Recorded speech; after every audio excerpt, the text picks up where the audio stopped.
welcome, I'm Crystal with Owl Knights Media, and I'll be reviewing Tales of the Shire from the perspective of a casual gamer. This is a single-player life simulation game developed by Weta Workshop. This game can be played on PC, PlayStation, Xbox, and Switch.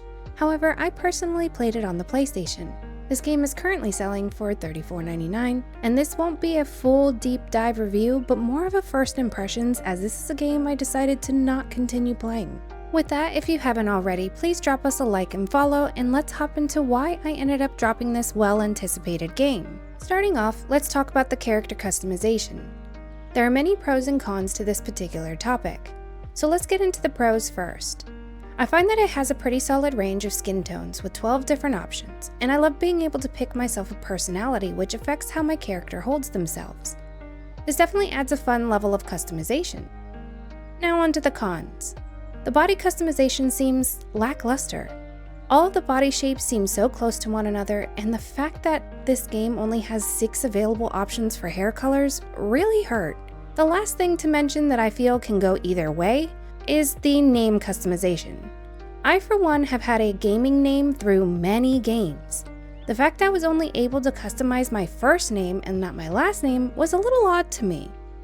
I also seemed to have some kind of glitch where it changed my name to something else, but thankfully you can change all customization at your wardrobe at any time. Next up, I'd like to talk about some of the things we can do in-game, from fishing to cooking. Starting with fishing, I'm actually a pretty solid fan of their fishing mechanics. Not too overly complicated, you pull in the opposite direction of the fish and watch out for breaking the string. Same goes for gardening.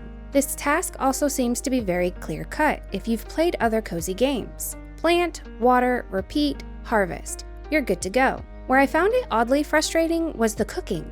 I ended up figuring it out after a few hours of playing the game, but for something that is such a huge part of the game, you would think they would add more explanations for it. They do a pretty solid job of making it clear that in order to build relationships, you do quests and invite people over for meals, but then lack the explanation on how exactly we satisfy their taste buds. Now that I somewhat understand their diagram in the bottom right of cooking, I seem to enjoy it more. However, I think there needs to be a much clearer explanation or tutorial on how it's done. The last thing I'd like to talk about is some of the gameplay. I noticed while running around, there are things I seem to struggle with. The birds that help you along a path aren't my favorite. Although a fun new way to path, I found myself often losing track of the bird. There were even times it was just nowhere in sight. So more often than not, I just opened my map to figure out where I was and where I was going. On that same note, there are little butterflies that float in the fields and will lead you directly to forageables. I loved these as they made it quite clear on how to follow them. On the note of the forageables, they are very difficult to see unless you walk up to them and then they highlight. Without a sparkle or something giving them away, you're forced to use their pathing butterflies until you recognize what you're looking for. And speaking of sparkle, I have found subtle sparkles around notifying me of quests, areas, or some story. If I didn't directly walk into them, I wouldn't have even known they were there.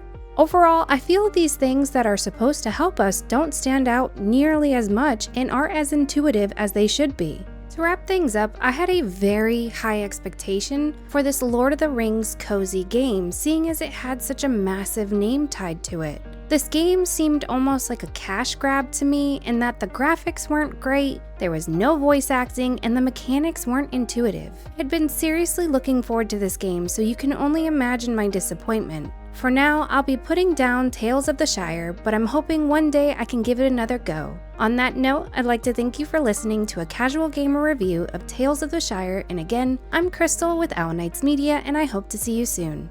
Bye!